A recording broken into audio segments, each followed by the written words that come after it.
सिंदूर धराए हो।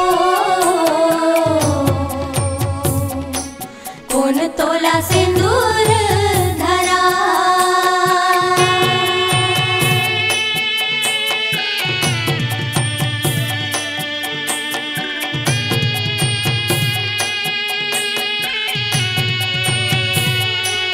दाई तोला टीके रोनी अचहर पचहर हो। दादा तोला टीके धेनु गाय हो। दादा तोला टीके धेनु गाय। भैया तोला टीके बेटी लीली हंसा घोड़वा। भौजी तोला सिंदूर धराए हो।